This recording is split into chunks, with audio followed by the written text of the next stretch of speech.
Maaf Bu ya, baru-baru ini ada berita tentang seorang pengantin wanita yang meninggalkan suaminya sehari setelah akad untuk kabur bersama mantan pacarnya. Dikatakan bahwa wanita tersebut gagal move on dari mantannya. Yang ingin saya tanyakan, apakah dengan tindakannya itu telah membatalkan pernikahan? Dan apakah dia harus mengembalikan mahar yang telah diterimanya? Apakah hal itu termasuk mempermainkan pernikahan? Lalu, bagaimana kita harus bersikap jika ada kejadian serupa di lingkungan kita? Mohon penjelasannya Bu ya, terima kasih. Wassalamualaikum warahmatullahi wabarakatuh. Waalaikumsalam warahmatullahi wabarakatuh. Ada beberapa permasalahan yang harus dicermati di balik satu kisah seperti ini. Dan sebetulnya hal yang seperti ini terjadi di waktu-waktu yang dulu juga pernah ada. Hanya hari ini kan ada media sosial, itu yang menjadikan semuanya memang heboh, rame. Dan itu kesalahan memang. Tapi dulu juga ada kok tetangga mana tuh pergi, habis nikah pergi. Habis nikah ini ada. Zaman koran dulu kan, belum terlalu viral koran, kan masih ada dulu kisah. Cuman hari ini memang orang selalu cari bahan bagaimana untuk bisa punya YouTube, punya konten segala macam. Baik, terlepas dari itu, di balik kisah itu ada beberapa hal yang harus dicermati. Kalau bicara tentang hukum fikihnya masih sederhana. Perempuan yang setelah akad nikah lari kemanapun tidak akan menjadi batal pernikahannya kecuali sang suami menceraikannya atau sang istri mengajukan ke mahkamah lalu mahkamah mencerai. Nggak akan, ini secara hukum fikih. Jadi dengan larinya seorang istri ya kalau tanpa sebab ya durhaka. Kecuali suaminya mengancam atau apa. Kita tidak tahu. Saya terlepas daripada kisah itu. Tapi saya akan masuk wilayah tarbiyah, wilayah pendidikan. Apa yang menjadikan hal seperti itu terjadi? Itu kan harus kita cermati. Nasihat buat ayah, orang tua, dan nasihat kepada anak. Pertama kepada anak, itu bahayanya. Makanya kita perlu menghadirkan pendidikan cinta. Kita ingin marakkan atau bagaimana mencintai itu. Mencintai itu penting sekali. Belajar ilmu cinta. Sederhananya kalau Anda itu salah makan itu hanya sakit perut, setelah itu selesai. Tapi kalau Anda salah menjatuhkan cinta, tersiksa sepanjang masa. Mau mencintai orang yang salah kan nyungsep. Karena cinta itu bukan sekedar kayak makan sakit perut, maka Islam mengajarkan bukan Anda menjatuhkan cinta dulu, tapi Anda memilih siapakah orang yang akan engkau cintai. Maka diajarkan tungkahul mar'atu. Kalau nikah itu pakai milih. Karena dia adalah orang yang akan engkau cintai. Ini rambu-rambu. Dan indahnya di dalam menjalin hubungan rumah tangga adalah bangun cinta di atas pernikahan. Jangan membangun pernikahan di atas cinta. Sebab kalau orang sudah menumbuhkan cinta dulu, ya kalau jadi pasangannya, kalau tidak menjadi seperti kisah yang disebutkan. Makanya dalam Islam itu indah sekali. Orang menjaga mata. Kalau belum waktunya jangan berpikir yang aneh-aneh. Maka dari itu lihat, memilih itu gimana sih, hei anak-anak muda.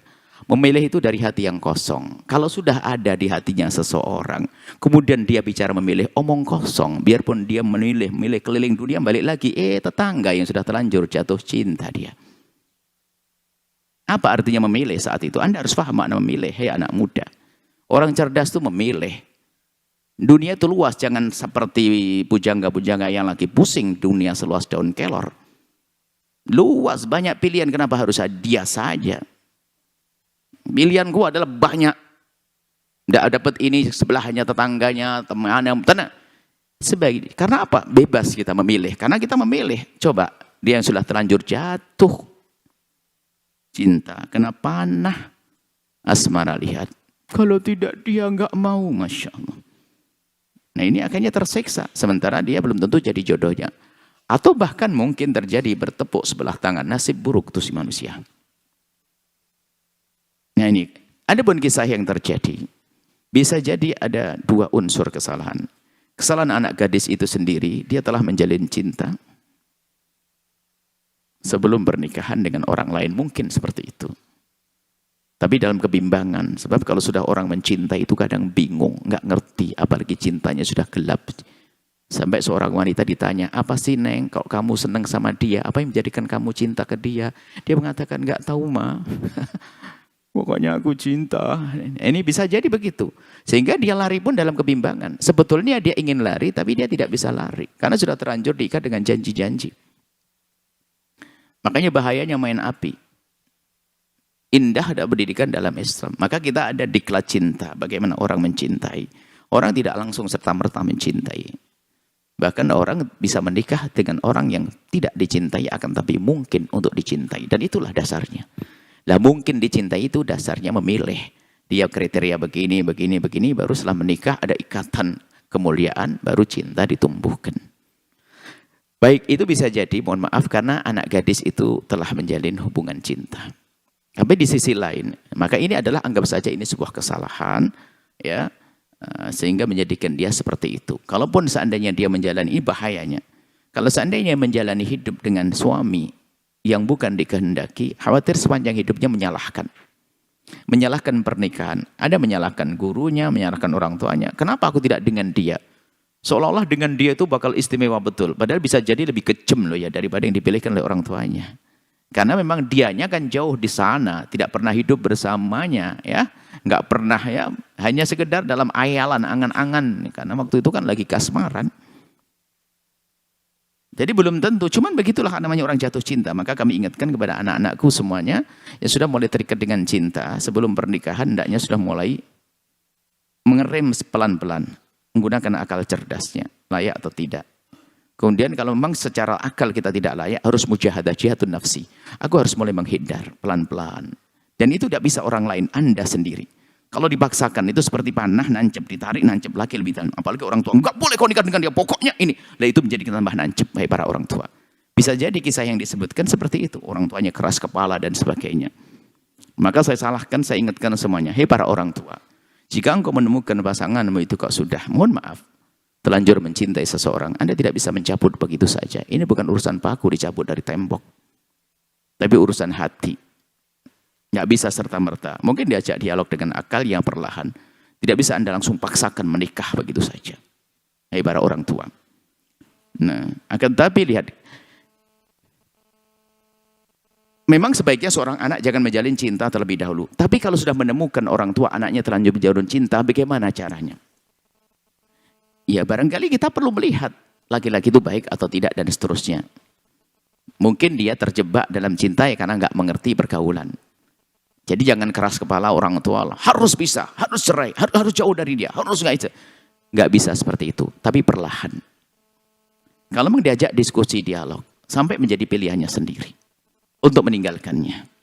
Seperti itu. Jadi perlahan-perlahan dari para orang tua. Dan juga para orang tua itu jangan diktator ya urusan pasangan itu. Hendaknya kalau Anda punya calon, karena ini urusan dengan hati. Hati bukan urusan dengan milih baju. Baju itu nggak ada mencintai baju seperti mencintai syahwat yang ada laki perempuan. Ini adalah urusan ada syahwat, ada hati. Jadi kalau Anda sebagai orang tua cukup Anda sodorkan. Ada seorang laki-laki begini sayang, anaknya baik begini. Suruh berpikir.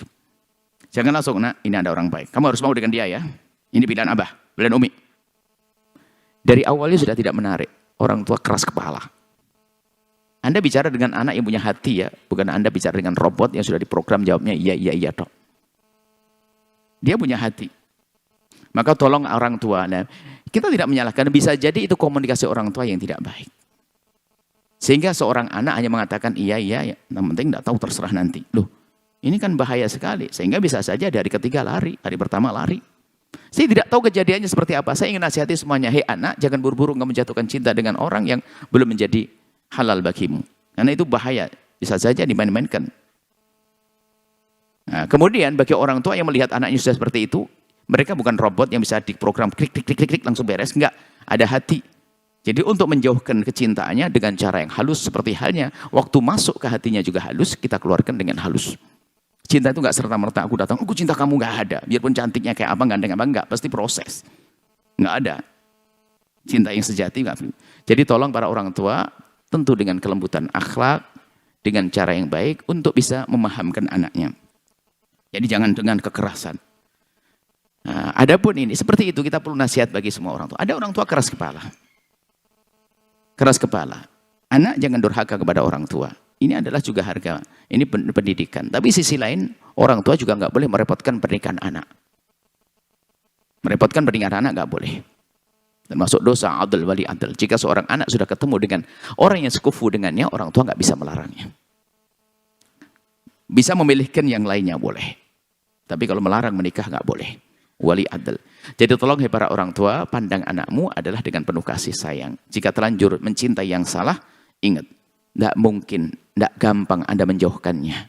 Tapi ajak diskusi perlahan. Tolong ya para orang tua. Dan hai para anak, jadilah anak yang baik ya. Jangan menjadikan orang tuamu gelisah, susah ya. Kalau pengen hidupmu berkah ya. Harus dengan orang tua yang penuh kasih ya. Kalaupun punya pilihan, sodorkan pilihanmu dengan cara yang baik. Bahkan mungkin seorang anak yang baik kalau sudah mulai ada kecenderungan ngomong ke ibunya begini, Umi sayang, Abah sayang. Iya nak, apa nak? Abah sudah punya pilihan belum untuk saya? Kalau Abah mengatakan belum, Abah kalau seandainya orang ini gimana Abah? Semuanya terserah Abah. Ini bahasanya pun juga penting, tidak Bah, aku mau nikah dengan ini, kalau enggak menikah, mending enggak usah nikah. Kurang ajar. Jadi tolong ya para orang tua, ini perlu. Jadi yang terjadi saya tidak tahu seperti apa, maksudnya apa. Semuanya perlu belajar, kelembutan, keindahan, memahami syariat, cara mencintai yang benar seperti apa. Sekarang kayak kasus begini ini. Coba. Kasus seperti ini, perempuan tiba-tiba lari. Apakah jaminan laki-laki yang akan didatangi itu menerimanya? Bisa jadi dia berpikir cerdas, ini ibunya saja dibegituin, apalagi saya nanti. Bisa ngomong gitu? Wah ini kacau juga ini. Kalau laki-laki cerdas, misalnya ada seperempuan ngomong begini, Bang, yang penting kan abang, aku kan cinta abang sehidup semati. Orang tua nggak penting bang, yang penting abang. Loh, laki-laki yang cerdas. Ini ibunya nyusui dari kecil aja dibeginiin, apa lagi saya? No, wah bahaya ini mau nikah dengan saya. Bisa saja begitu, laki-laki cerdas. Jadi jangan dianggap semua orang itu nggak bahlul seperti kita. Jadi ada orang cerdas. Maksud kami semuanya yuk baik-baik. Anak kalau ingin menikah, tolong semaksimal mungkin untuk berusaha untuk mencari yang sesuai dengan keinginan orang tua. Sesuai dengan keinginan orang tua. Jangan memaksakan. Kalau seandainya sudah terlanjur mencintai anakku, tapi demi menuruti kebahagiaan orang tua, perlahan bagaimana kita bisa menurutinya. Biarpun itu berat. Tapi sisi lain para orang tua, jangan seksa anak Anda untuk menuruti Anda. Kalau Anda punya keinginan dalam irama diskusi, bukan Anda memaksakan diri. Jika semuanya punya prinsip indah semacam ini, tidak akan ada permasalahan seperti yang disebutkan tadi. Adapun masalah pernikahannya adalah sah. Tidak akan terpisahkan kecuali sang laki-laki mencerai atau sang wanita mengajukan ke mahkamah lalu dicerai oleh mahkamah. Apa yang kita lakukan tadi pertanyaannya? Ya gitu, memberikan pendidikan. Ya, kalau memang tidak mau, Anda katakan tidak mau. Tapi tidak mau, maka jangan salahkan, tidak tahu jangan-jangan anak ini sudah tidak mau dari kemarin dipaksa sama orang tuanya. Saya juga nggak tahu itu. Saya tidak komentar tentang kejadian, wallah alam, saya tidak ketemu anaknya. Kalau saya diskusi, saya bisa, bahkan mungkin saya bisa memberi gambaran solusi. Saya tidak ngerti yang salah di mana secara sungguhnya. Hah? Atau bahwa orang tuanya dulu pernah jadi wali adl yang nggak pernah mengizinkan orang sehingga anaknya mungkin sudah menikah atau bagaimana? Saya tidak tahu. Mohon maaf, ini hanya saya tidak membaca tentang kejadian. Saya tidak menyalahkan anak tersebut, ayahnya saya tidak tahu kejadian. Cuman gambarannya di masyarakat itu biasanya seperti itu.